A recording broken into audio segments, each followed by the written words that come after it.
Este es un contenido de Uninorte Académico. Suscríbete, aprende y comparte. Combining dynamical systems theory with methods stemming from artificial intelligence and optimization. She also works in artificial neural networks and its applications with interest in natural language processing problems. Since 2012, she is a founding member and part of the board of directors of the Journal Bulletin of Computational Applied Mathematics, a peer-reviewed open access journal, and she currently coordinates the efforts in her university for an admission system that promotes empowerment of the Venezuelan youth in their learning process. So welcome, Minaya.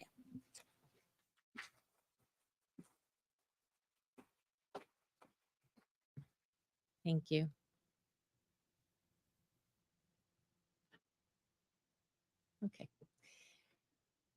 Okay, so I am going to start my talk with a story based on true events. Last week, my colleagues asked me to come to Colombia to present Cal Connect, and I said, of course, people need to hear about this initiative. So off I went, but I was a little unsure as to, I think this is, no, maybe here. No, there was a video, but anyway, I was unsure about the venue and you know what event we were presenting this. So I went into Cal Conecta, of course, and tried to figure out what the event was like. So if you log on to the platform, this is supposed to be a video where I'm showing you all of this. And well, long and behold, there's the first Connections to Sustain Science in Latin American Symposium. You click onto that link and it takes you to a profile of this event. And in that profile, you can see where the event is located, and found out that we are here at Uninorte, which is our hosting institution. So, well, while we are here, might as well reach out to colleagues and collaborator in Colombia. So again, I went into Cal Conecta and made a search for my colleagues. Here in Cal Conecta, you can filter by country. So I looked at the collaborators in Colombia and, well, then went on to look for my colleagues specifically within the country. I'm really sorry this is not showing as a presentation because there's a very cool interaction with Cal Conecta. And well, this gives us an opportunity, as in this event, to connect to other researchers that we might be interested in, say we know them, or maybe we want to discover them. Behind the scenes of how all of this happens is this roadmap of the system of Cal Conecta. At the heart of the system, you have two databases. One for the researchers. These are researchers that do science or are connected with the math, physics, engineering, or medicine. And the events that take place within the region in Latin America. Of course, this you obtain as a byproduct also the institutions that provide, host, or promote science in the region. And these institutions would be, of course, the institutions of affiliation of the researchers, and those institutions like Uninorte that are hosting events, scientific events in the region. So starting out with the researcher database, we obtain information from open sources, say ORCID or Scopus. And from those sources, we get information like names, what are the keywords. Sometimes we put keywords in ORCID, and our institutions of affiliations. Using that, we can, with any one of these attributes, try to locate researchers within the database. And of course, as I mentioned before, well, also the institutions where they are affiliated. So this type of search where we know the attributes that we're trying to look for is what we call a deterministic search. We can search by name, and in the video that couldn't be shown, I was searching by a specific name. But also sometimes we don't know what we're looking for and we want to discover new researchers. And that is what we call the AI-powered search. So how do we do this? We first need to profile each of the individuals or each person in the database. And we do a scientific profiling, of course, looking at what has been published and where. And this is a collection of documents. So we have the titles, the abstracts, and the profiling, well, takes all of that information, but of course we have to be able to manipulate it. So we transform that or embed it, as we say, in a mathematical space where we can then do comparisons and rankings and whatnot. So that when we're trying to find a researcher in a specific area, we take those keywords, we put them through the same processing, take them to the same mathematical space, and now we can make comparisons to all the profiles we have in the system, and then retrieve those which would be the most similar to the search that we're doing at the moment. There are, of course, databases for institutions that promote or have or are of any scientific nature. This is the registry of or scientific organization, or the Research Organization Registry. That's what ROR stands for. But through this Acal Conecta, we have a slicing of that database that is local to our region, from Mexico all the way down to Patagonia. Also, the events database, there are two ways in which events get to our database. One is, of course, our system administrators through this administrative tool. Whenever we obtain information of a new event, we put it, input into the database. But more importantly are the users who can, by means of a desktop application or the mobile version, can also enter, not only access and consult the information, but also propose events, their own scientific events, and it can be showcased in Acal Conecta. There are, of course, more bells and whistles. There's, for those of you who are Telegram users, sometimes we like to have things a little more immediate.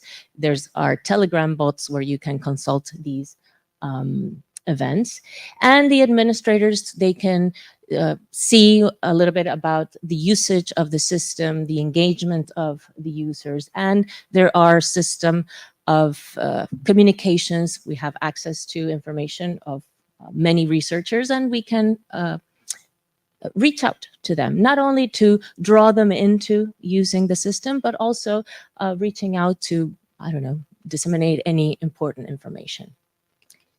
So in a nutshell, that is Acal Conecta. This is two databases, researchers, and events, scientific events. And as we like to think of it, it has a very nice, pretty dress, a very user-friendly interface that is either mobile or for those of us who like the desktop. And it will allow us then, oh, this is a little bit skewed, but it will allow us to search for events using our keywords, any keywords that you want. If you don't know the specific name of the event, you can gain access to the information of the event. We don't have, we don't host the web pages, but we do give access to the local web pages, so you can go directly there and see the events, or we do offer the possibility to add it to your calendar so that you don't lose sight of the upcoming events in the region. But more importantly, we can propose and use this as an opportunity to showcase the activities and maybe reach out to a broader audience in Latin America. As in for the researchers, well, we have access to their academic networks. We use all the information for the profiling, but in reality, once you find a researcher that you feel it could be interesting for you, you have access to all of their academic networks and, of course, the institutional information. But it is important. I mean, you not only can you search for the people you know, but also search for people that you don't know and discover perhaps new researchers. And very important, we can connect to those researchers that we reach out to.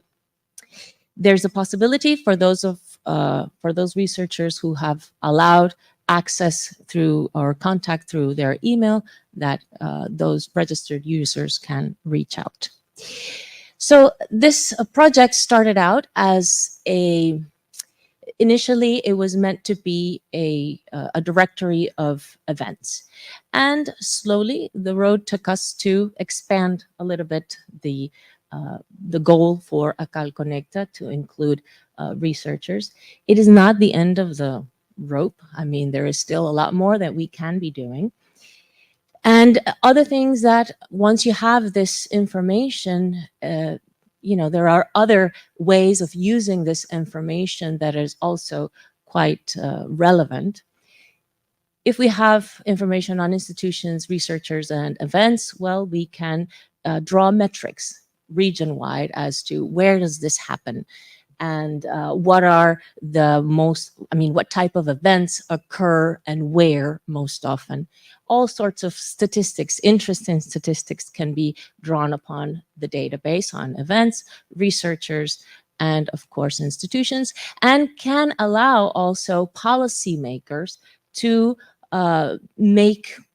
decide on investments or decide on any type of further collaborations.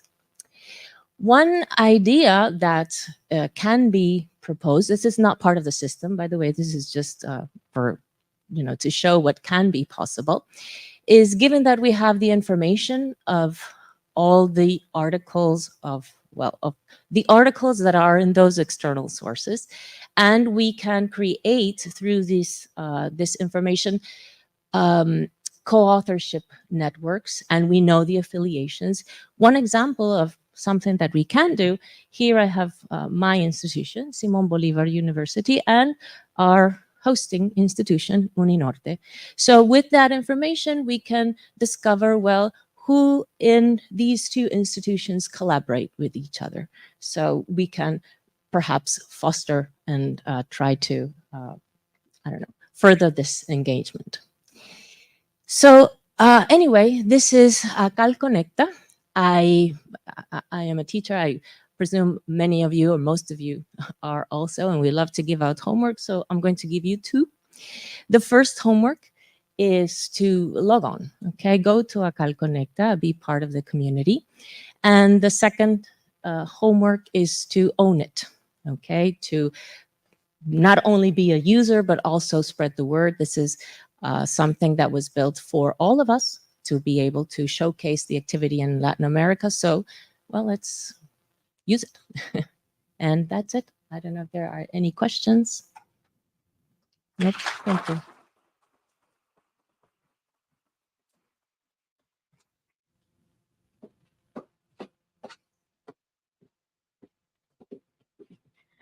Okay, thank you, Minaya. And our next speaker is Christopher Koenig. Chris joined the Office of Naval Research Global in 2021 as a science director in Santiago, Chile. He sits at the U.S. Embassy and is responsible for building relationships with scientists in the Andes countries in South America. Prior to ONRG, he worked at the United Nations Environment Program and the U.S. Department of Energy's Advanced Research Projects Agency for Energy, funding programs to reduce methane emissions from oil and gas operations. Welcome, Chris.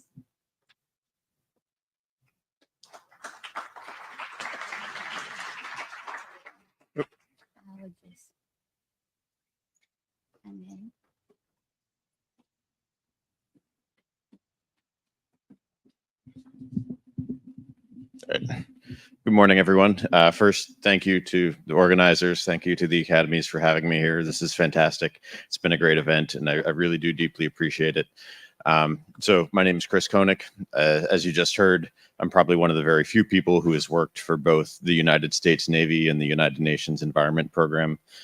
Kind of a little bit different than maybe your typical person, but I did want to start off by asking, how many people here knew or were aware that the Office of Naval Research has a funding agency office in Santiago, Chile, or in South America? Yeah, you did. And so I said specifically Santiago because I know a lot of the U.S. folks here would be aware of the Office of Naval Research, our like home command in Arlington. But so this underscores why I so deeply appreciate you having me here. I spend a lot of time going around to universities. We call them liaison visits, and even just saying like, "Hello, here we are. We can give you money to do research," so that people are aware of us. So I'm Chris. I have an associate science director, Sonia Wolf, who is a Chilean national that sits with me in the U.S. Embassy. And so we're the team. I'll talk a little bit more about the whole South America team, and I will gradually kind of fill in the definitions of words that I'm using as I go through the presentation, but then happy to answer questions about anything I've failed to fill in. I did want to start off with our mission and vision statement. The underlying theme here is more about transparency. I think that's one thing that people frequently don't expect about us. What we want out of the relationship is an openness with the data. We want good, high quality scientific publications in peer-reviewed journals. We want data to be available. And, you know, there's questions about, I think we heard a little bit yesterday, you know, some people want all the data to be available. Some people are worried about other people using the data if it's available. We don't have a strong opinion on that, but it is the kind of thing that's up to the scientist. So the Office of Naval Research Global has 6 different departments, or we're calling it 7 now with the London Tech Bridge. I am from the International Science Department. I'm happy to answer questions about the other departments, but I promise that you generally don't care about them. But everything that I'll be saying about ONR Global is generally about the International Science Program. And so the other point I like to make on this slide is that there's this deep kind of underlying theme to what we're doing that is about a network, right? And so I think, especially in this room, everyone's kind of aware of the network benefits that exist, right? So you have a social media network like LinkedIn, Facebook, Instagram, you know, pick your poison, whichever one you want.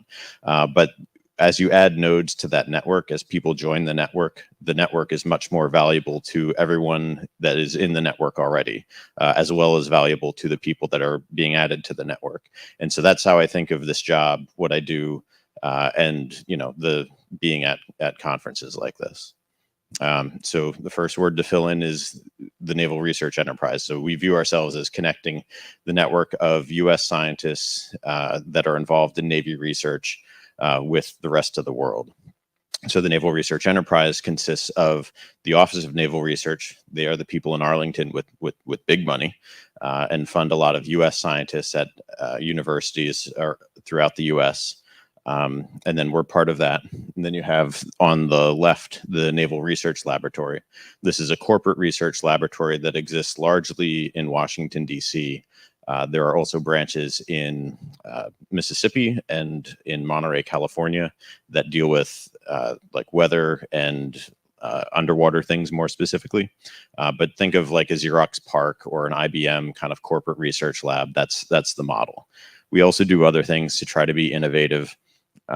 A lot of that is more doing transition from universities to small businesses and things like that. And we can talk about it if people are interested, but it's not something that ONR Global does a ton with.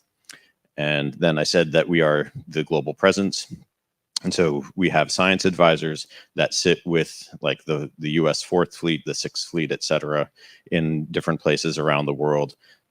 But then again, that's a science advisor program. I'm part of the International Science Program. We have people all over the world. Our headquarters is in London. We have got about 5 science directors that sit there. We have another big office in Tokyo. Again, about 4 or 5 science directors that sit there as well. We have a smaller office in Singapore at the U.S. Embassy there, and that's like 3 or 4 science directors as well. Most recently opened an office in Melbourne in Australia. We have 1 person there.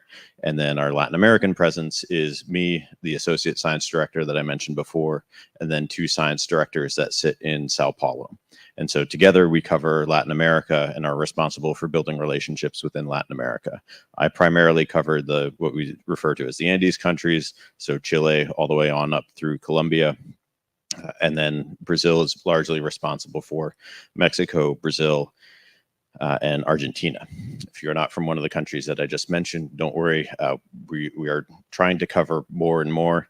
I've done 2 trips to Costa Rica in the last 6 months or so, visited Panama recently, and our Brazil office visits Uruguay, etc. I'm probably running behind already. So I'm already probably running late, but so let me talk about this. This is the different ways that we engage, right?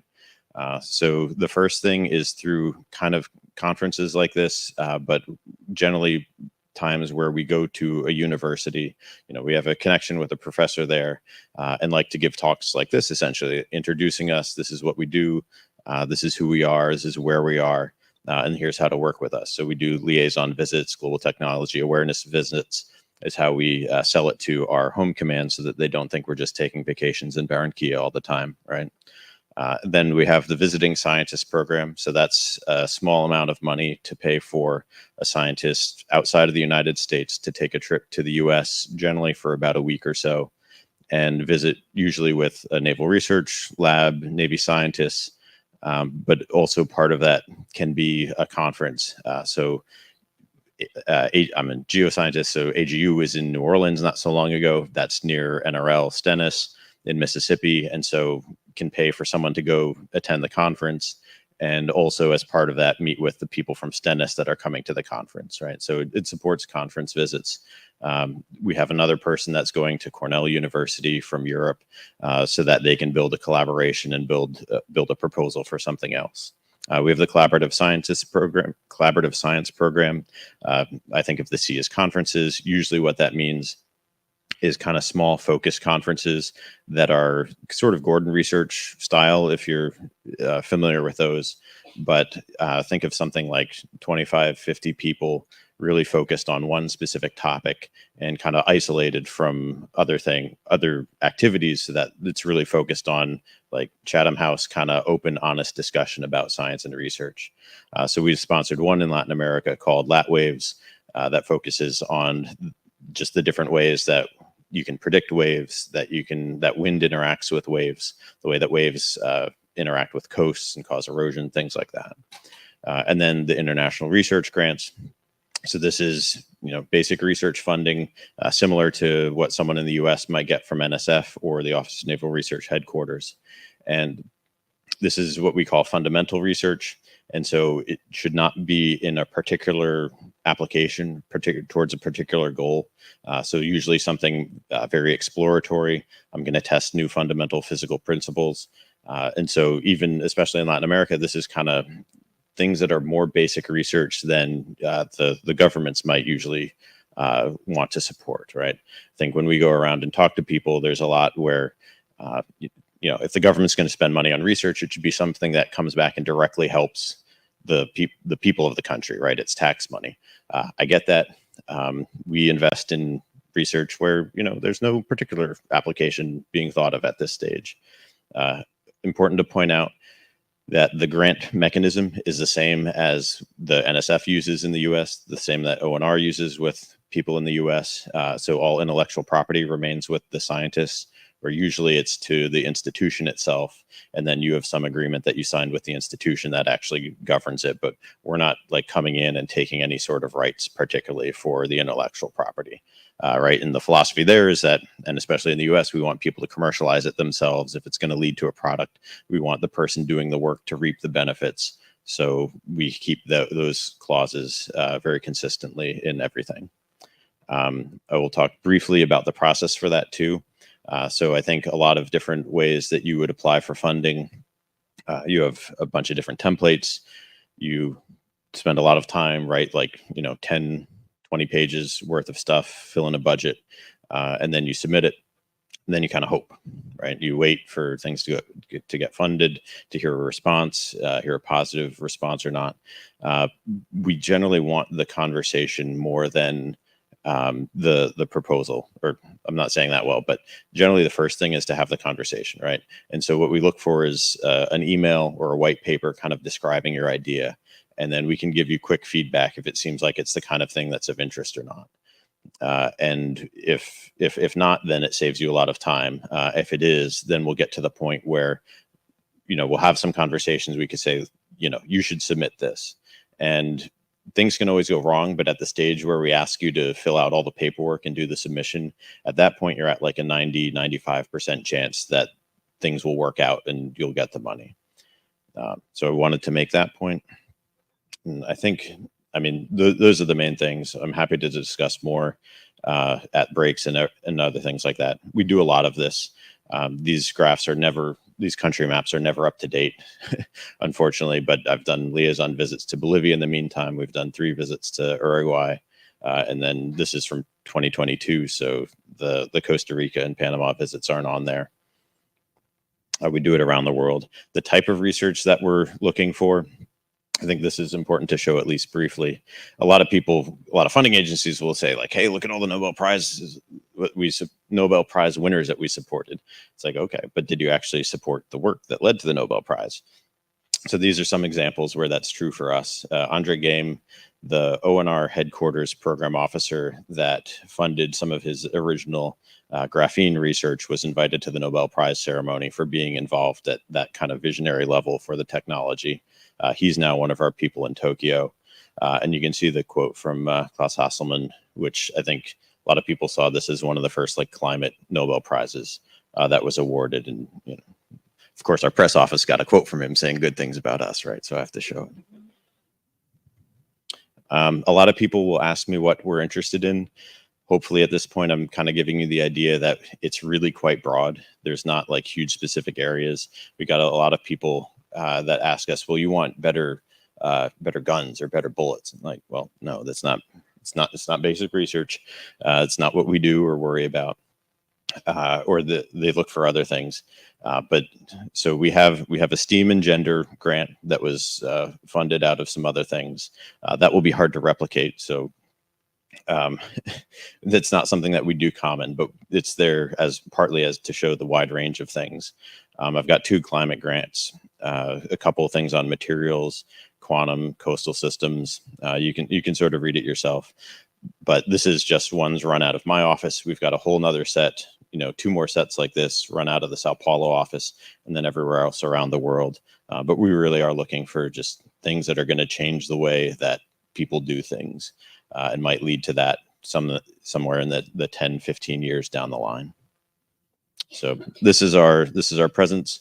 The easiest email address to copy down is the koenigct@state.gov. And these are the 2 folks in Brazil as well. And so feel free to reach out to them directly, reach out to me. We work together very closely. So you get in touch with one of us, we'll pass it to the other folks.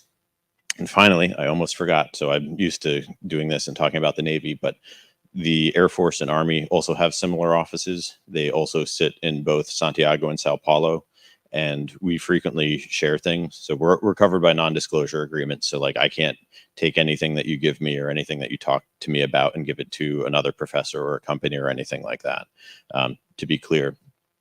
But a lot of times if you send me something, especially maybe in like a more applied material space, the Army does a lot of that work. And so I might immediately send it to the Army folks as well, or at least get them involved in the discussion.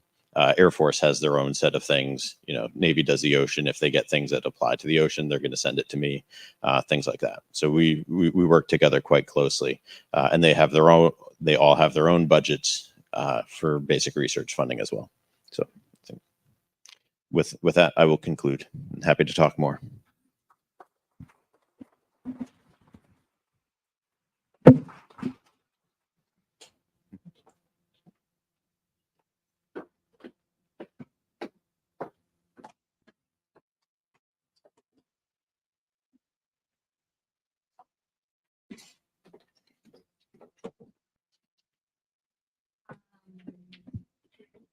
And now we have Bill Clemons, Professor Bill Clemons.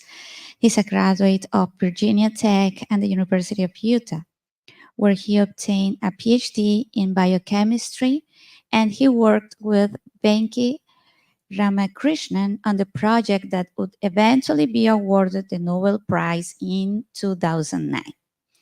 He then moved to Harvard Medical School for postdoctoral training in the labs of Tom Rappaport and Steve Harrison. He started his own group at Caltech in 2005, where his team continues to specialize in the structural biology of membrane proteins. He has received numerous awards, including the NIH Pioneer Award, and in 2022, he was elected to the National Academy of Sciences. In August 2023, he joined the CZI science team as the Program Officer for Diversity, Equity, and Inclusion. Welcome, Bill.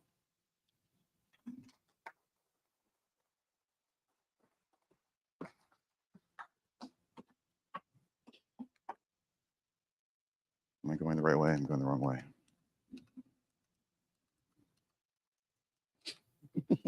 Okay.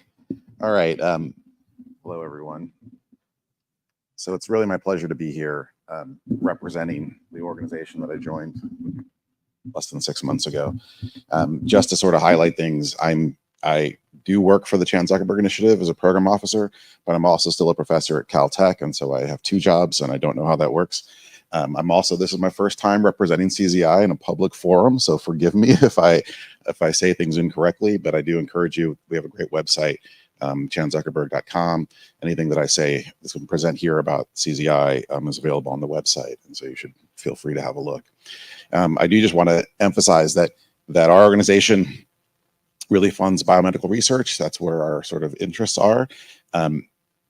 So that doesn't necessarily apply to this entire audience, but one of the things we're really excited about and thinking about is we're a global funding agency or global funding group, but we're really interested in investing in Latin America, and so one of the reasons that I'm here is to learn from you all about the opportunities that are available for CZI to be engaged with here. So I'm excited to be here and happy to share this.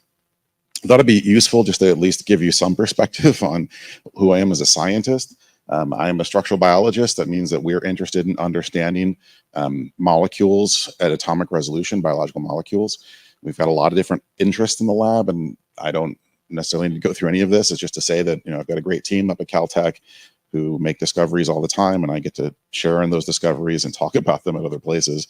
This is a figure from a paper we published last summer of a viral antibiotic, and so a certain class of bacteriophages, these are viruses of bacteria, make small peptides that kill bacteria, and that's their way to actually escape. Like all viruses, they have to escape their host, and these bacterial viruses do this through these sort of really ingenious mechanisms. And so we've been working on that, and this was an example of that.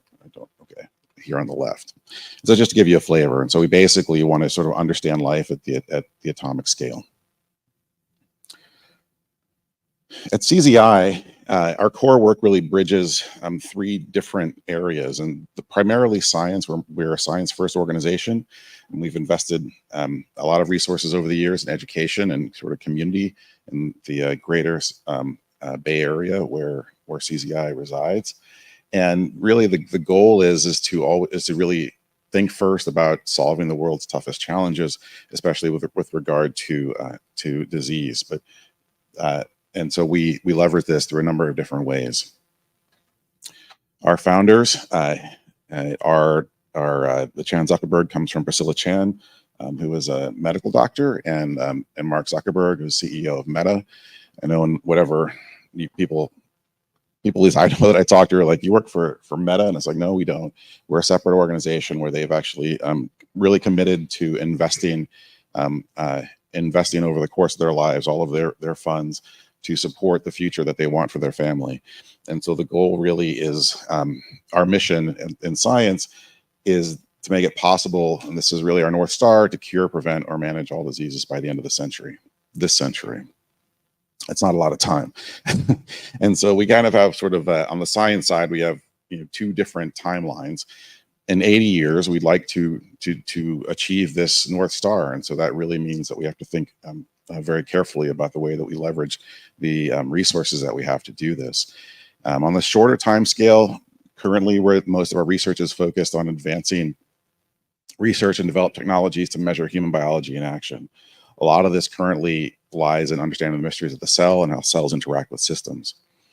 But the long-term goal is really to approach understanding all diseases. And of course, we have to take an inclusive approach to that. On the science side, like myself, there's actually a couple of faculty members on this. And so the head of our science group is Steve Quake. Steve's a professor at Stanford and has now been in this position at CZI for a little over a year now. In addition to this, the person who directly oversees me is Scott Fraser, who's also a professor at University of Southern California, and then Patricia Brendan runs our the technology side, and so he runs our grant side, which is where I operate, and then Mark Melandro is the chief operating officer for the organization. We're a values-first organization, and so it's worth taking some time to actually tell you what our values are. We want to work on deeply inspiring problems at the frontiers of science. We want to catalyze scientific discovery by building and sharing technology that accelerates research. We want to advance equity and diversity in science. We will embody integrity and strive to deliver excellence. We'll practice open and direct communication and exercise respect and inclusiveness in all of our work. We approach science through this model that we call the build, fund, and do model.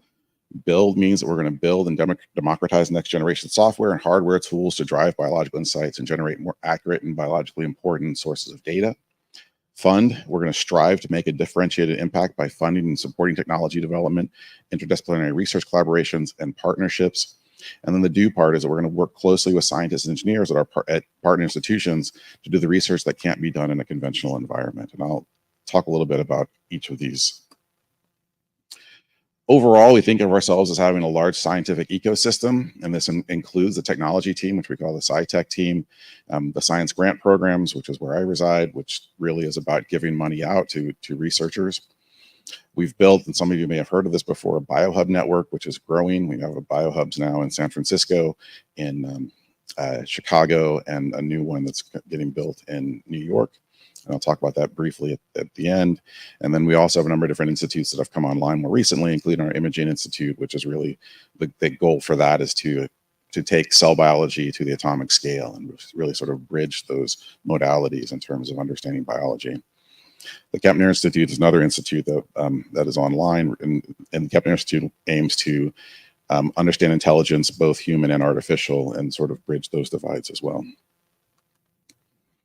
And so if we take this build, fund, do model, we can kind of, I mean, it's really, it's a mix across all of these different areas, but we can kind of loosely put them into these blocks. And so on the software side, we actually generate a lot of software. I don't have time to tell you about the software. I'm not the expert in this area, but there's a number of different software packages that allow you to look and view cells and biology and very extensive databases that includes imaging and other information related to cell biology. I'll speak more about the fund side, the different programs that we have on the fund side in terms of how we approach that.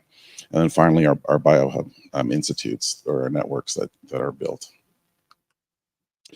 Okay, so in the science programs, we really operate in a partnership with diverse scientific, medical, and patient communities around the world.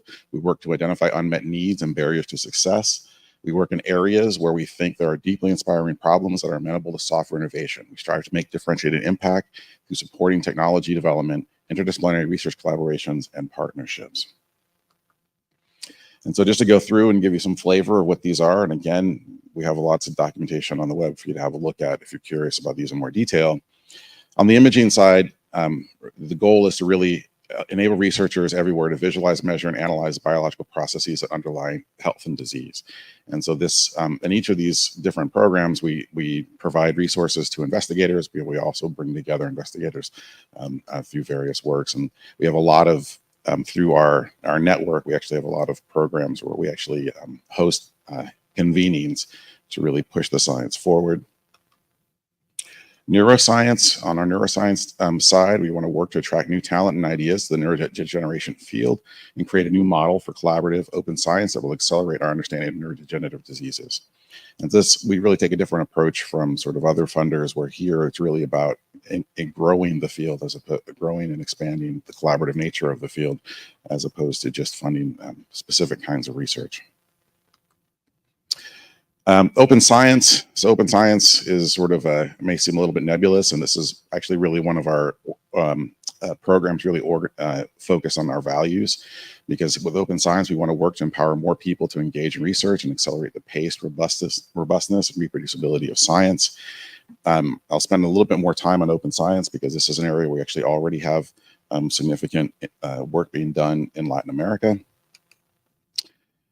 Open science itself covers a lot of different things, and I won't go into these in detail, but just to say that, you know, tools and resources, we want to educate people and using those tools for open science. You know, we really operate under the under this vision that, you know, all science should be shared, and so the goal is to really operate from that perspective and to make it easy to do that. We have a number of different partnerships that have already been established in Latin America. For example, in Uruguay, we have an advanced bioimaging unit that's there at the Pasteur that's partially funded by CZI. We've been working in Bolivia and Brazil to develop training and capacity building to investigate, detect, and track infectious diseases. And then more broadly, we partner with, my Spanish is really bad, and URCAL to support rare disease research across Latin America. And finally, this is sort of in line with our inclusive goals, is that the Human Cell Atlas, which is a mapping of all human cells across both time, meaning from sort of birth to death, and then across the entire body. You know, this is a large collaborative network that's been built, but one of the things that's really important is to get representation of different people with different ancestries into this, so that we can have a comprehensive picture of what the human body looks like at the cellular level. We do have a number of other programs related to training, and so you can have a look at these. You know, most of this really is, again, supporting how we can leverage this work to do other things with a focus on open science. Another one of our programs is called Science and Society. I really love this program because on Science and Society, they work to advance better, faster, more representative, and trusted science by bringing science closer to the communities it aims to serve. One of my favorite programs that CZI does is a program called the Rare as One Network, where the whole aim is to stand up and support research and organizations that study diseases that affect very small populations that are completely underserved by the sort of normal government models like NIH. And so here, actually, this is really impressive that they've been able to actually stand up networks for families who are really invested in the medical problems that afflict family members, but really can't get the normal attention that other programs can get, other diseases get. And through those networks, we are able to help them connect scientists to patients and actually develop cures. And so some of these programs have already started developing therapies for patients. It's really amazing. Cell science kind of builds on some of the things that I've mentioned already, but with cell science, the goal is to understand the human body and diverse diseases at the fundamental unit of life, which is a single cell. And so the goal is to accelerate single cell biology methods, technologies, and applications. And so things like the Human Cell Atlas would be part of the work that's done under cell science. The program that I run is called the Diversity in Science Program.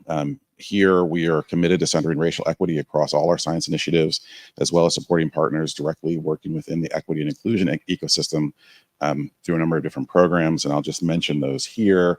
And so we oversee a couple of a set of programs that I'm actually very proud of. One of them is really in the United States. I think, as most people are aware, we have real disparities in terms of access, both to research science and medicine. And so one of our programs is really focused on funding historically Black medical colleges to support representation and increase representation in genomics in the U.S. We fund programs that support training of students from historically marginalized backgrounds. And we have a young faculty, we have a young faculty award that we manage that goes out really focused on leadership. And so the idea is really to, it's not just fund great scientists, because great scientists aren't hard to find. There's lots of us, but more importantly, we want to find great scientists who are doing the work that's important for the future by furthering leadership and having an idea of mentoring diversity, equity, inclusion as sort of part of what they see as their goals. And so then finally, the institutes, these institutes, just to give you some scale here, I didn't mention this, but CZI, was first put on paper about 9 years ago, and our science programs are about 6 years old. So a lot of this is just new and up and running. Our BioHub network, we started, the one in Chicago started a little over a year ago, and in New York less than 6 months ago. We've got a BioHub in San Francisco that's been going for a few years, but in each of these cases, they really are bringing together scientists and engineers to solve specific types of problems. And an example of this is the BioHub network.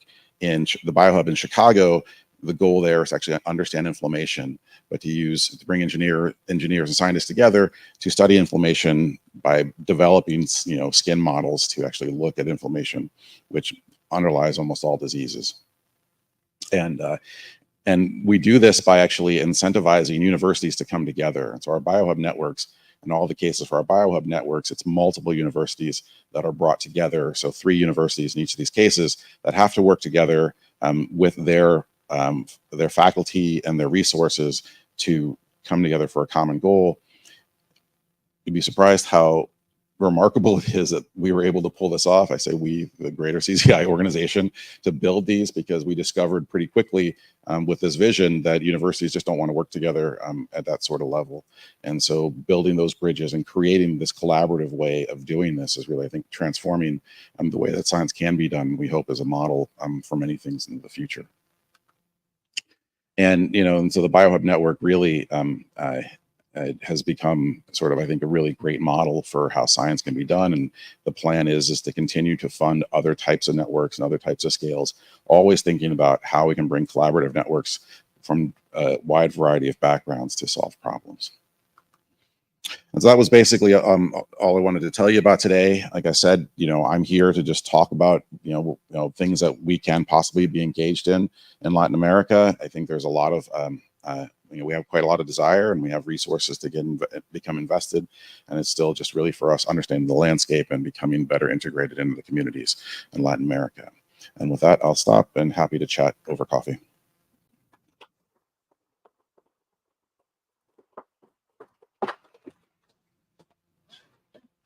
Okay, thanks to Bill, Chris, and Minaya. Now we're going for a break. We are heading to the same place where we had lunch yesterday, and then we will come back at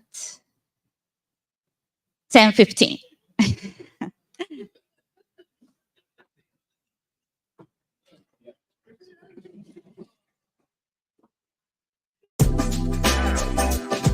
Explora más contenidos de tu interés. No olvides suscribirte a nuestro canal.